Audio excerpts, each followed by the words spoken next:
हम में से बैठा हुआ कोई भी इंसान किसी एक सीट का उम्मीदवार नहीं है। इलेक्टोरल बॉन्ड के नाम पर चंदा दो और धंधा लो, ये खेल चल रहा था।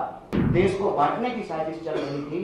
जाति को जाति से लड़ाओ, धर्म को धर्म से लड़ाओ, तो आने वाली पीढ़ी हमसे पूछेगी कि हम क्या कर रहे थे। महत्वपूर्ण है इस देश की संविधान के शासन को बचा करके रखना।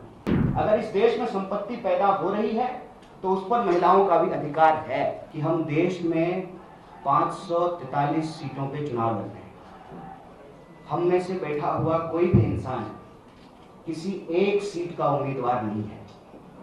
ये इस वक्त मौजूदा हालात में, देश में जो राजनीतिक परिस्थिति है, जो आर्थिक हालात हैं, महंगाई जिस तरीके से इस देश के आम लोगों की जान निकाल रही है, बेरोजगारी जिस तरीके से ऐतिहासिक रूप से सबसे ज्यादा है, और रोज बरोज अमीरी और गरीबी की जो खाई बढ़ती जा रही है। एक तरफ तो कुछ लोग दुनिया के सबसे अमीर लोग बन गए हैं, दूसरी तरफ स्थिति ये है कि दिनों दिन पर कैपिटा, प्रति व्यक्ति जो जीडीपी है उसका हिस्सा घटता जा रहा है। खरीदने की, सामान को, जरूरत की चीजों को खरीदने की आम लोगों की शक्ति कम होती जा रही है।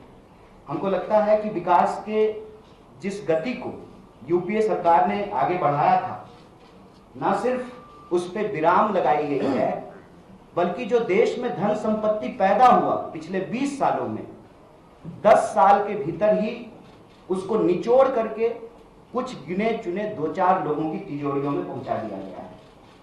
एक नौजवान होने के नाते, इस देश का एक साधारण नागरिक होने के नाते, यह हमारी जिम्मेवारी है कि हमको आने वाली पीढ़ियों को जवाब देना पड़ेगा कि जब देश लुट रहा था, इलेक्टोरल बॉन्ड के नाम पर चंदा दो और धंधा लो, ये खेल चल रहा था, तब हम क्या कर रहे थे। जब इस देश को अंग्रेज की नीतियों के तहत फूट डालो और राज करो, देश को बांटने की साजिश चल रही थी, जाति को जाति से लड़ाओ, धर्म को धर्म से लड़ाओ, तो आने वाली पीढ़ी हमसे पूछेगी कि हम क्या कर रहे थे।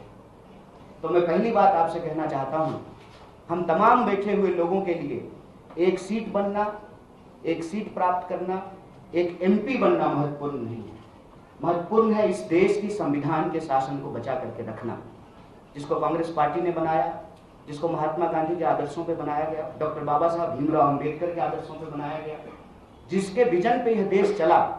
पंडित जवाहरलाल नेहरू रोज उनको देश की सर्वोच्च संस्था में गाली गलौज की भाषा इस्तेमाल करना, उसके खिलाफ में देश के इतिहास को तोड़ मरोड़ करके इसलिए पेश किया जा रहा है ताकि इस देश के नौजवानों का भविष्य छीना जा सके। इसीलिए हम यहाँ इस प्रेस कॉन्फ्रेंस में किसी व्यक्ति पर कोई टीका टिप्पणी करने के लिए नहीं आए।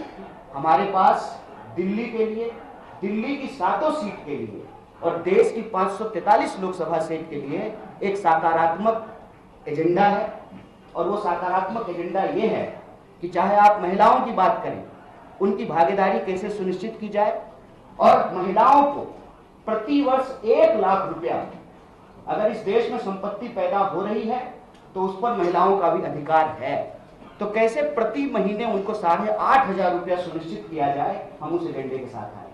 नौजवानों को जो पढ़े लिखे हुए हैं, अगर डिग्री है तो नौकरी है, इसकी गारंटी कैसे की जाए। कैसे पढ़े लिखे नौजवानों को 1 लाख रुपया अप्रेंटिस योजना के तहत उनको दिया जाए। कैसे, जैसे जब कांग्रेस पार्टी की सरकार थी, यूपीए की सरकार थी, तो मनरेगा लाया गया, काम की गारंटी की गई। तो जब दिल्ली में हम 7 सीट जीतेंगे तो शहरी क्षेत्र में भी हम कैसे शहरी क्षेत्र के लिए मनरेगा ला पाएंगे। देश के किसानों के लिए, अगर इस देश में बड़े धन पशुओं का कर्जा माफ हो सकता है तो किसानों का कर्जा क्यों नहीं माफ हो सकता।